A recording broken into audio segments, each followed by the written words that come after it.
चल रहा या very good morning to all of you. देखिए आप लोगों की जैसे ऑनलाइन क्लासेस स्टार्ट करिए कॉलेज वालों ने, तो आप लोगों को उसी पर्पज़ से पढ़ना है। सबसे पहले मैं यहाँ पे ऑर्गेनिक केमिस्ट्री जो आप लोगों के सेकंड पेपर है वो स्टार्ट करी हूँ। उसकी फर्स्ट यूनिट एनएमआर स्पेक्ट्रोस्कोपी। देखिए जो स्पेक्ट्रोस्कोपी है जो डिफरेंट टाइप की होती है, ये इनकी प्रॉपर्टी के आधार पर अपन इनको अलग अलग क्लासीफाई करते हैं। जैसे आप लोग सेकंड ईयर में पढ़े हो यूवी IR स्पेक्ट्रोस्कोपी, ऐसे अभी जैसे फाइनल ईयर में पढ़ोगे एनएमआर स्पेक्ट्रोस्कोपी। एनएमआर स्पेक्ट्रोस्कोपी भी अलग अलग प्रकार की होती है, जैसे H1 एनएमआर स्पेक्ट्रोस्कोपी होती है, C13 एनएमआर स्पेक्ट्रोस्कोपी होती है, 31st P स्पेक्ट्रोस्कोपी होती है, ठीक है, N15 स्पेक्ट्रोस्कोपी होती है। जैसे मैं लिखूँ यहाँ पे H1 एनएमआर स्पेक्ट्रोस्कोपी होती है, C13 एनएमआर स्पेक्ट्रोस्कोपी होती है, P31 एनएमआर स्पेक्ट्रोस्कोपी होती है। ये जनरली क्या होती है, ऐसे डिफरेंट टाइप की होती है। और ये क्या है, जो मैंने H1 लिखा है, C13 लिखा है, P31 लिखा है, ये क्या है, आइसोटोप होते हैं जिनके आधार पर क्या करते हैं अपन स्पेक्ट्रोस्कोपी के आधार पर इनको डिटेक्ट करते हैं। और डिटेक्शन के आधार पर अपन क्या इलिस्ट्रेट करते हैं, इनका पता लगाते हैं कि किसी भी कंपाउंड में ये प्रेजेंट है और प्रेजेंट नहीं है, ठीक है, या इनका कोई दूसरा आइसोटोप प्रेजेंट है, तो उनकी आइडेंटिफिकेशन अपन किसके आधार पे कर लेते हैं, स्पेक्ट्रोस्कोपी के आधार पे कर लेते हैं। देखो जनरली क्या होता है, स्पेक्ट्रोस्कोपी केमिस्ट्री की एक टेक्निक है, एक लेबोरेटरी टेक्निक है जो लैब पर आधारित है। कहने का मतलब क्या है, ये एक इंस्ट्रूमेंटल टेक्निक है। इसमें क्या होता है कि जब भी अपन किसी कंपाउंड का क्या करते हैं कि लैब में सिंथेसाइज करते हैं, उसे बनाते हैं, तो उसका पता लगाने के लिए कि किस तरीके का है, इसमें कौन सा कंपाउंड, जैसे तो कौन सा फंक्शनल ग्रुप प्रेजेंट है, फंक्शनल ग्रुप प्रेजेंट है तो उसकी जैसे दो एटम के बीच का बॉन्ड लेंथ कितना है, बॉन्ड एंगल कितना है, वो सब अपन किसके आधार पर इलिस्ट्रेट करते हैं, स्पेक्ट्रोस्कोपी के आधार पर करते हैं। बाकी ऐसा कोई और इंस्ट्रूमेंट नहीं होता है जिसके आधार पर अपन किसी कंपाउंड की क्या स्ट्रक्चर आइडेंटिफाई कर सके। स्पेक्ट्रोस्कोपी एक बहुत ही प्योर और एक सुविधाजनक टेक्निक है जिससे अपन आसानी से कंपाउंड की स्ट्रक्चर वगैरह इलिस्ट्रेट कर सकते हैं। देखो क्या होता है कि जनरली ऐसा भी नहीं होता है कि जैसे स्पेक्ट्रोस्कोपी में कोई कंपाउंड डाला और वो उसका स्ट्रक्चर आप लोगों के सामने ऐसे रख देगा कि इस तरीके का स्ट्रक्चर होता है, ऐसा नहीं होता है।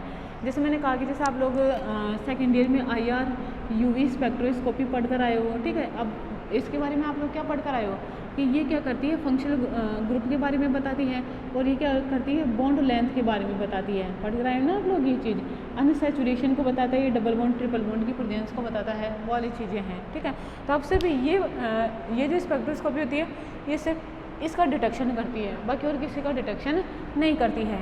अब जैसे मैं कहूँ कि जैसे हाइड्रोजन है, इसके 3 आइसोटोप होते हैं, है ना, H1 होता है, H2 होता है और H3 होता है। अब इनमें से भी क्या है कि अपन कैसे पता करेंगे कि कहाँ पर हाइड्रोजन है, कहाँ पर हाइड्रोजन नहीं है। तो इसके लिए अपन इस स्पेक्ट्रोस्कोपी का यूज़ नहीं ले सकते। इसके लिए अपन क्या करेंगे, जिसे एनएमआर स्पेक्ट्रोस्कोपी की यूज लिया जाता है। अब देखो स्पेक्ट्रोस्कोपी में क्या करते हैं अपन, इलेक्ट्रोमैग्नेटिक रेडिएशन यूज करते हैं, ठीक है। और जो एनएमआर इंस्ट्रूमेंट होता है, एनएमआर स्पेक्ट्रोमीटर होता है, उसके लिए जो अपन रेडिएशन है, इलेक्ट्रोमैग्नेटिक रेडिएशन यूज करते हैं वो रेडियो फ्रिक्वेंसी की होती है, रेडियो वेव्स होती हैं जिनका अपन एनएमआर स्पेक्ट्रोस्कोपी में यूज़ करते हैं। और उसके आधार पर क्या करते हैं अपन, जैसे एक एटम की आइडेंटिफिकेशन करते हैं। जैसे H1 एनएमआर स्पेक्ट्रोस्कोपी में केवल प्रोटॉन डिटेक्ट होगा, उसमें कार्बन और फॉस्फोरस या अदर एटम डिटेक्ट नहीं होंगे। ऐसे ही C13 एनएमआर स्पेक्ट्रोस्कोपी में क्या होएगा, C13 ही डिटेक्ट होगा, बाकी और कोई एटम डिटेक्ट नहीं होगा। नेक्स्ट देखो P13 जो स्पेक्ट्रोस्कोपी होती है उसमें सिर्फ P13 का डिटेक्शन होएगा, बाकी और किसी का डिटेक्शन नहीं होएगा, ठीक है। इस आधार पर इनको अलग अलग भागों में बांटा गया है। जैसे मैंने बोला भी H1 NMR spectroscopy, C13 NMR spectroscopy, P31 NMR spectroscopy and so on. बहुत सारी ऐसे स्पेक्ट्रोस्कोपी होती हैं एनएमआर के अंतर्गत, और उनमें क्या होता है, डिफरेंट रेडिएशन डाली जाती है जिससे वो डिटेक्ट होकर आता है और अपने को पता पड़ता है कि यहाँ पे प्रोटॉन है, यहाँ पे कार्बन है, या यहाँ पे प्रोटॉन एब्सेंट है, या यहाँ पे कार्बन एब्सेंट है, वो वाली चीज़ होती है। तो आप लोगों की जो सिलेबस में है ना, वो आप लोगों के है H1 एनएमआर स्पेक्ट्रोस्कोपी। तो एनएमआर स्पेक्ट्रोस्कोपी में भी अपन क्या पढ़ेंगे, यहाँ पे H1 एनएमआर स्पेक्ट्रोस्कोपी, ठीक है, H1 एनएमआर स्पेक्ट्रोस्कोपी पढ़ेंगे, ठीक है। स्पेक्ट्रोस्कोपी का मतलब पड़ा आप लोगों को कि ये क्या होती है, एक इंस्ट्रूमेंटल टेक्निक होती है जिसके आधार पर अपन क्या करते हैं, किसी भी कंपाउंड की जो लैब में सिंथेसाइज करा गया है उसके स्ट्रक्चर को आइडेंटिफाई करते हैं। दूसरी चीज़ क्या होती है कि इसको इसके लिए अपन क्या करते हैं, अलग अलग इंस्ट्रूमेंट यूज़ करते हैं। जैसे IRUV के लिए IRUV इंस्ट्रूमेंट यूज़ करते हैं, वैसे NMR के लिए क्या करते हैं, NMR इंस्ट्रूमेंट यूज़ करते हैं। और ये जो इंस्ट्रूमेंट होते हैं, देखो ऐसा नहीं होता कि हर कॉलेज में, हर जगह, हर लैब में ये इंस्ट्रूमेंट हो सकते हैं। बहुत ज़्यादा एक्सपेंसिव होते हैं और बहुत ज़्यादा इनकी देखभाल की ज़रूरत होती है, इसलिए इनको हर जगह नहीं लगाया जाता। इनकी जो प्राइस मनी होती है वो करोड़ों रुपए में होती है, अरबों रुपए में होती है और बहुत ज़्यादा सेंसिटिव होते हैं, इसलिए हर लैब या हर कॉलेज ने स्टेबलाइज नहीं कर सकता है। ये किन्हीं मतलब निश्चित जगह पर ही होती है जहाँ पर अपन उसको ले जाके इनका स्पेक्ट्रा ले सकते हैं और स्पेक्ट्रा लेकर अपन ये आइडेंटिफाई कर सकते हैं कि इसमें प्रोटॉन प्रेजेंट है या नहीं है। ठीक है, कहने का मतलब क्या है कि स्पेक्ट्रोस्कोपी में स्पेक्ट्रोमीटर यूज़ किया जाता है और स्पेक्ट्रोमीटर से अपन किसी भी कंपाउंड का क्या लेते हैं, स्पेक्ट्रम लेते हैं और स्पेक्ट्रम लेकर क्या करते हैं, पता करते हैं कि इसमें ये वाला एटम है और ये वाला एटम नहीं है। ठीक है, पहली बात तो ये। और स्पेक्ट्रम के बहुवचन को क्या कहते हैं, स्पेक्ट्रा कहते हैं। आप ये छोटी मोटी बातें होती हैं जो जनरली आप लोगों को पता होनी चाहिए। ठीक है, दूसरी चीज़ क्या होती है कि जैसे अपन यहाँ पे क्या पढ़ रहे हैं, NMR H1 NMR स्पेक्ट्रोस्कोपी पढ़ रहे हैं। ठीक है, तो जो इसका रीज़न होता है आप वो ध्यान रखोगे। रीज़न इसका होता है रेडियो वेव्स। ठीक है, रेडियो वेव या रेडियो वेव फ्रिक्वेंसी की इसमें रेडिएशन क्या करते हैं, यूज़ कर रहे हैं। ठीक है, अब जैसे मैंने कोई कंपाउंड लिखा, ठीक है, अब जैसे मैंने लिखा सबसे सिंपलेस्ट कंपाउंड लिखते हैं जैसे CH4। ठीक है, अब अपने को क्या करना है, जैसे इसमें अपने को पता लगाना है कि अपने को पता नहीं है, दे दिया कंपाउंड है, सॉलिड है, बोले ये क्या है अपने को नहीं पता। अब बोले इस पे है ना अपन H1 NMR स्पेक्ट्रोस्कोपी अप्लाई करते हैं। ठीक है, H1 NMR स्पेक्ट्रोस्कोपी अप्लाई करी तो ये क्या करेगा, सिर्फ प्रोटोन, ये प्रोटोन का आइडेंटिफिकेशन देगा कि इसमें प्रोटोन है और ये बताएगा कि हाँ इसमें ये इतने प्रोटोन हैं। ये नहीं बोलेगा इसमें ये कार्बन भी है। अब कार्बन के आइडेंटिफिकेशन के लिए अपन क्या करते हैं, C13 NMR लेंगे इसका। अगर ये NMR आया तो ये साबित करेगा कि इसमें कार्बन भी प्रेजेंट है, तो अपन बोलेंगे कि इसमें कार्बन भी है और इसमें हाइड्रोजन भी है। अब ये कैसे पता करेंगे कि इसमें 4 ही हैं, हो सकता है ना 1 हो, 2 हो, 3 हो, 4 हो, तो ये इसके स्पेक्ट्रा पे डिपेंड करती है कि कितनी संख्या में है प्रोटॉन, क्योंकि जितने ज़्यादा प्रोटॉन होंगे उतने ही ज़्यादा पीक आएगी उस स्पेक्ट्रा की। तो उस पीक के आधार पर अपन ये आइडेंटिफाई करते हैं कि इसमें इतने प्रोटॉन प्रेजेंट है, इतने प्रोटॉन एब्सेंट है, और कहाँ पर है कहाँ पर नहीं है ये भी कौन किससे पता करते हैं अपन, जनरली ये अपन उस चीज़ से पता करते हैं कि उसकी पीक कैसे आ रही है। देखो एक जनरली चीज़ क्या होती है कि आप लोग पढ़े हो आप लोग उसमें IRU में कि जैसे अपन किसी कंपाउंड को रेडिएशन देते हैं। ठीक है, जैसे ये है, ठीक है, किसी कंपाउंड को इसको रेडिएशन दी, जैसे रेडिएशन दी तो ये रेडिएशन को एब्जॉर्ब करेगा। हो सकता है कुछ रेडिएशन इससे वापस निकल जाए, उत्सर्जित हो जाए, इमिट हो जाए। अब ये क्या करेगा, अपने ग्राउंड स्टेट से कहाँ चल जाएगा, एक्साइटेड स्टेट में चल जाएगा। बिल्कुल ऐसा होता है कि कोई भी स्पीसीज को जब अपन एनर्जी देते हैं तो एनर्जी एब्जॉर्ब करेगा, एनर्जी एब्जॉर्ब करेगा और अपने ग्राउंड स्टेट से कहाँ चल जाएगा, एक्साइटेड स्टेट में चल जाएगा। ठीक है, अब उस एक्साइटेड स्टेट में जाके हो सकता है उसका जो अलाइनमेंट है, उसका जो स्पिन है वो वैसा ही रहे जैसा नीचे था ग्राउंड स्टेट में, हो सकता है चेंज हो जाए। समझ में आ रही है आप लोगों को बात, दोनों पॉसिबिलिटी है, दोनों कंडीशन हो सकती है। अब देखो किसी भी जैसे कोई मैं यहाँ पे लिखूँ जैसे ये एनर्जी लेवल है ना, एनर्जी लेवल है, यहाँ पे कोई कंपाउंड प्रेजेंट है। ठीक है, समझ में, देखो यहाँ पे मैं कहूँ इसको E1 है, यहाँ पे ये प्रेजेंट है। अब जैसे इसको एनर्जी दी है ना, सुनना, जैसे मैंने यहाँ पे ये मैग्नेटिक फील्ड अप्लाइड करा, चुंबकीय क्षेत्र इसको दिया। अब यहाँ से ये लिया एनर्जी और एनर्जी लेकर ये कहाँ चला गया, यहाँ चला गया, और ये सेकंड, ये 2। मुझे एक बात बताओ, ये हाई एनर्जी स्टेट हो गई और ये लो एनर्जी स्टेट हो गई। समझ में आ रही है आप लोगों को बात, और ये क्या हो गया, दोनों का एनर्जी गैप हो गया। बताओ ये जो एनर्जी गैप है ये क्या होएगा, E2 माइनस E1 होएगा। मतलब इसने एनर्जी एब्जॉर्ब करी, लिया और ऊपर चल गया हाईली एनर्जेटिकल स्टेट में। अब बताओ ये वाली जो अपन पढ़ते हैं जो स्पीसीज हाई एनर्जी का होता है वो क्या होता है, लेस स्टेबल होता है। तो अपन क्या करते हैं, ये उतनी एनर्जी इमिट करेगा और वापस ग्राउंड स्टेट में आ जाएगा। ठीक है, जैसे सपोज करो कि यहाँ पे मैं कहूँ कि यहाँ पे जैसे ये एक इलेक्ट्रॉन है ना, अब इसको मैग्नेटिक फील्ड अप्लाइड करा। अब हो सकता है इसने, ज़रूरी है दिया है तो लेगा, इसने एनर्जी ली और एनर्जी लेकर ये क्या चला गया, हाईली एक्साइटेड स्टेट में यहाँ पे चला गया। अब हो सकता है ये इसका स्पिन अभी ऊपर की तरफ है। आप लोग सब जानते हो ना कि अगर अपन एक इलेक्ट्रॉन के लिए पढ़ते हैं तो जैसे किसी ऑर्बिटल में इलेक्ट्रॉन को इस तरीके से लिखा जाता है, तो इस स्पिन क्वांटम नंबर क्या होती है, +-1/2 होती है। जैसे इसके लिए अगर +1/2 कहूँ तो मुझे एक बात बताओ, इसके लिए -1/2 कहूँगी, ठीक है। अब बताओ अगर ये यहाँ से ऐसा ही चला जाता है तो इसका जो स्पिन है वो +1/2 मान लूँ, यहाँ पे माइनस का मान लो, कोई दिक्कत नहीं, लेकिन जब इसका अपोजिट हो तो उसका प्लस मानना चाहिए, ठीक है। ये हम मानते हैं, मानना चाहिए, क्या मानते हैं, ऐसा होता है, बिल्कुल अपोजिट मानते हैं। मुझे एक बात बताओ, यहाँ पे भी क्या होगा, इसका +1/2, ठीक है। ये कंडीशन ऐसी हो सकती है। अब देखो अपन कैसे डिटेक्ट करेंगे, अब इसको डिटेक्ट करेंगे और इसको डिटेक्ट करेगा इंस्ट्रूमेंट। अब इसको डिटेक्ट कैसे करेगा, अब एनर्जी फील्ड अप्लाइड कर रहे हैं तो ये अब हो सकता है ना अपनी जगह पे ये वाइब्रेट होने लग जाए, समझ रहे हो मेरी बात, ये अपनी जगह पे वाइब्रेट होने लग जाए, ठीक है। अब जैसे ही इसको एनर्जी दी, हो सकता है एनर्जी इसने ली और जब ये उछल के ऊपर गया तो ऊपर गया, ऊपर जाके बैठेगा एक्साइटेड स्टेट में। हो सकता है ना कि जैसे ये इस तरीके का इसका स्पिन ऊपर की साइड है, ये नीचे की साइड हो जाए, समझिए मेरी बात है। तभी अपन इसको क्या मानेंगे, इसका कितना मानेंगे, स्पिन क्वांटम नंबर -1/2 मानेंगे, नहीं होगा इसका स्पिन क्वांटम नंबर -1/2 होगा। ये होता है जनरली इसमें कि फिर जनरली जो ये इस एनर्जी इमिट करता है, ये एनर्जी एब्जॉर्ब करा है, उसको इंस्ट्रूमेंट डिटेक्ट करता है, रिकॉर्ड कर लेता है और रिकॉर्ड करके क्या करता है, स्पेक्ट्रोमीटर में अपना स्पेक्ट्रा शो करता है और स्पेक्ट्रा के आधार पर अपन क्या निकाल लेते हैं, इसकी स्ट्रक्चर और एटम की टाइप क्या है, वो कौन से फंक्शनल ग्रुप का है क्या नहीं है, उसके आइडेंटिफिकेशन अपन करते हैं। समझ में आ रही है मेरी बात है, ठीक है। देखो दूसरी चीज़ क्या होती है कि अपन इसके लिए जो इंस्ट्रूमेंट यूज करते हैं वो NMR इंस्ट्रूमेंट कहलाता है।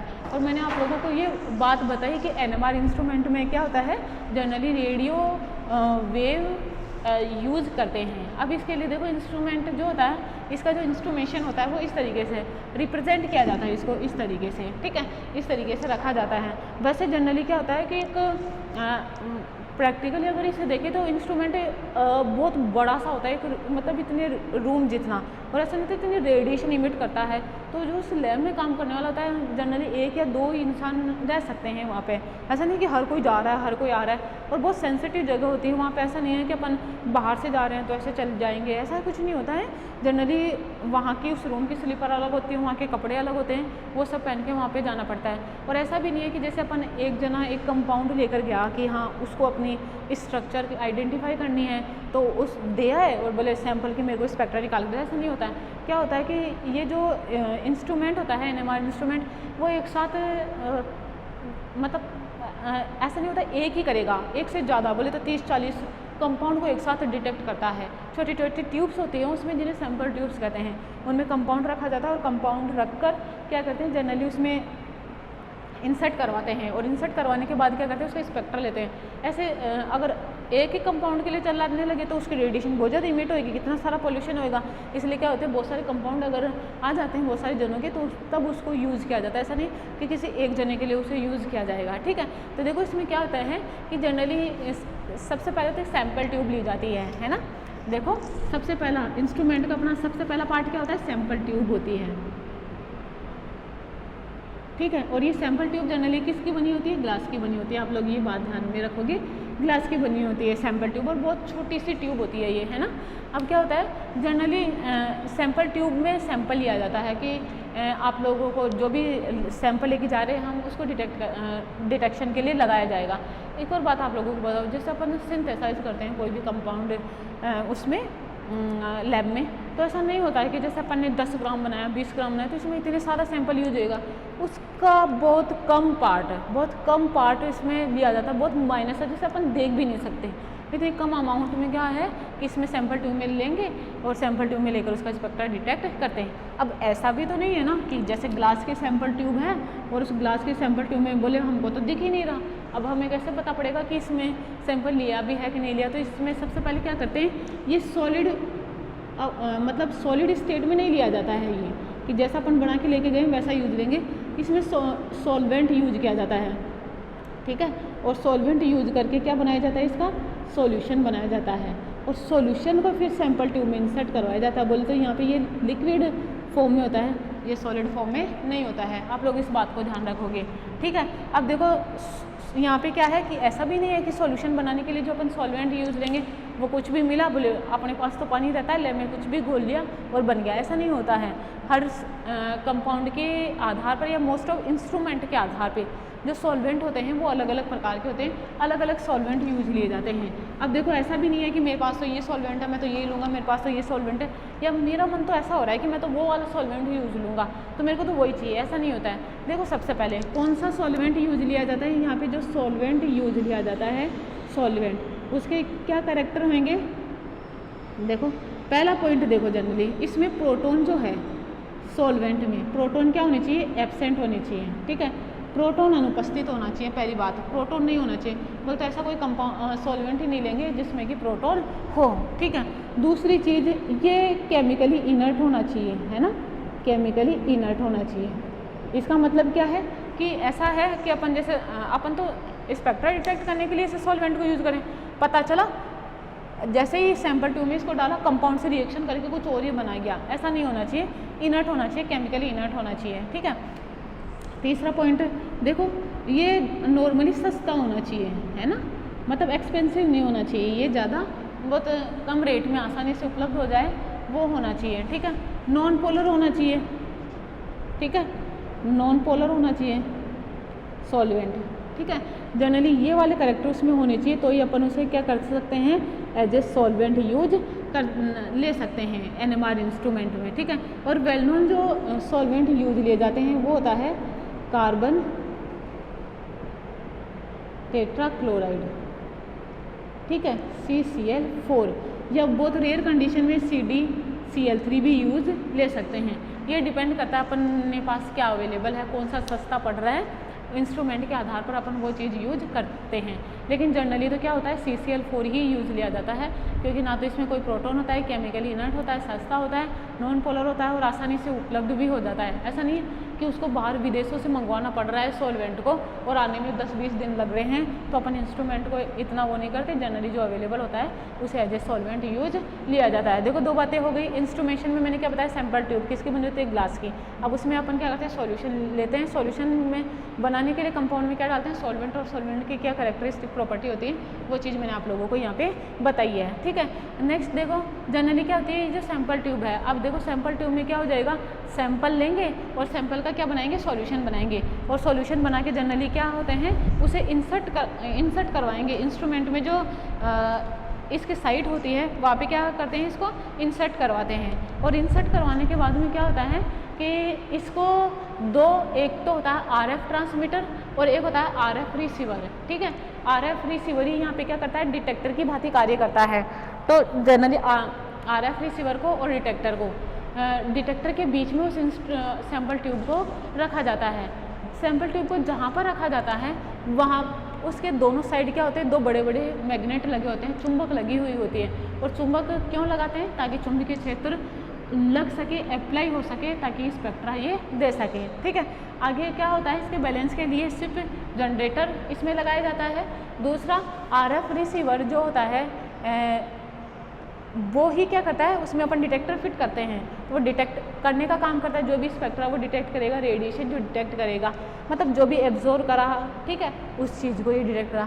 फिर क्या करते हैं, ये जो डिटेक्ट कर लिया उन रेडिएशन को, डिटेक्टर जो है यहाँ से क्या होता है, ये रिकॉर्डर में जाती है, बोले वो उनको रिकॉर्ड करता है। ऐसा नहीं होता कि कुछ रेडिएशन डिटेक्टर से निकल जाएंगी, कुछ इसी में रह जाएंगे, ऐसा नहीं होता, उसे रिकॉर्डर रिकॉर्ड कर लेता है और रिकॉर्डर के क्या करता है, रिकॉर्डर अपने को स्पेक्ट्रा देता है और स्पेक्ट्रा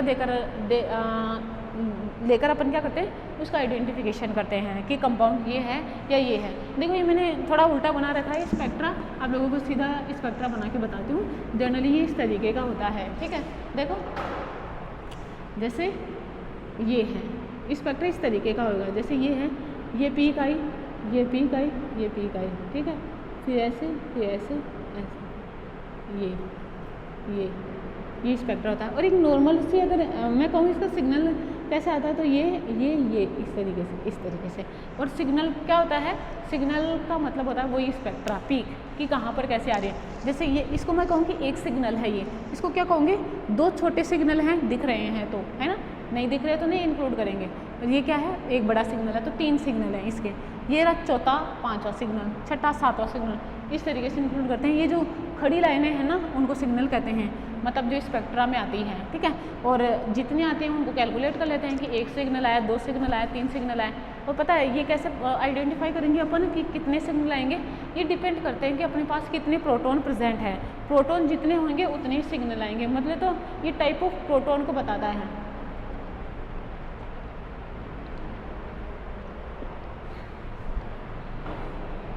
ठीक है। सिग्नल किसको बताएगा, यहाँ पे टाइप ऑफ प्रोटॉन को बताएगा। मैंने कहा कितने प्रकार के प्रोटॉन होते हैं वो अपन सिग्नल से आइडेंटिफाई कर सकते हैं कि इतने सिग्नल आ रहे हैं तो इतने प्रकार के प्रोटॉन वहाँ पे प्रेजेंट हैं। ये होता है जनरली स्पेक्ट्रा में अपन ये देखते हैं कि सिग्नल आता है, और सिग्नल कैसे आएगा मैंने आप लोगों को ये चीज़ बताई है कि जनरली अपन क्या करते हैं, इंस्ट्रूमेंट में डालते हैं, सैंपल ट्यूब में डाला, सैंपल ट्यूब में डालने के बाद में स्पेक्ट्रा आएगा, और स्पेक्ट्रा से अपन सिग्नल देखेंगे, और सिग्नल देखने के बाद में क्या करते हैं, उसे आइडेंटिफाई कर लेते हैं कि यहाँ इतनी पे आ रहा है, ये सिग्नल है, इतनी पीक का है, इतनी पीक का नहीं है। नॉर्मली इसके आधार पर अपन क्या कर लेते हैं, उसको डिटेक्ट कर लेते हैं, ठीक है। एक तो ये जनरल सी बात है जो अपन को पता होनी चाहिए, ठीक है। इसके बाद में देखो